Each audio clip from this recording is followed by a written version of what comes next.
ప్రధాని నరేంద్ర మోదీ కులానికి సంబంధించిన తెలంగాణ సీఎం రేవంత్ రెడ్డి వ్యాఖ్యలపై రాజకీయ దుమారం రేగింది. ఫిబ్రవరి 14న ఓ సభలో మాట్లాడుతూ మోదీ జన్మతః ఓబీసీ కాదని, ఆయన కులాన్ని లీగల్ గా ఓబీసీ జాబితాలో చేర్చుకున్నారని రేవంత్ వ్యాఖ్యానించారు.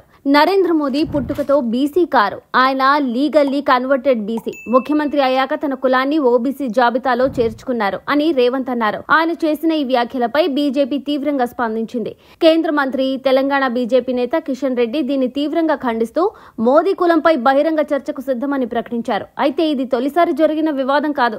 గతంలో రాహుల్ గాంధీ కూడా మోదీ కులంపై ఇలాంటి వ్యాఖ్యలు చేశారు. ప్రధాని మోదీ ఓబీసీ కుటుంబంలో జన్మించలేదు. గుజరాత్ లో ఆయనకు చెందిన మోద్గాంచి కులానికి 2000 సంవత్సరంలో ఓబీసీ హోదా లభించింది అని రాహుల్ ఆరోపించారు. నరేంద్ర మోదీ 1950 సెప్టెంబర్ 17న గుజరాత్ లోని వాద్నగర్ లో జన్మించారు. ఆయనకు చెందిన మోద్గాంచి కులాన్ని 1999లో కేంద్ర ప్రభుత్వం ఓబీసీ జాబితాలో చేర్చింది. మోదీ పుట్టిన సమయంలో ఈ కులం గుజరాత్ లో ఓసీ కేటగిరీలో ఉండేదని, అయితే ఇది ఉన్నత ఆదాయ వర్గానికి చెందిందని చెప్పలేమని జాతీయ బీసీ కులాల కమిషన్ వెల్లడించింది. 1994 జూలై 25న గుజరాత్ ప్రభుత్వం ఈ కులాన్ని రాష్ట్ర ఓబీసీ జాబితాలో చేర్చుతూ నోటిఫికేషన్ జారీ చేసింది. ఆ సమయంలో గుజరాత్ లో కాంగ్రెస్ ప్రభుత్వమే అధికారంలో ఉంది.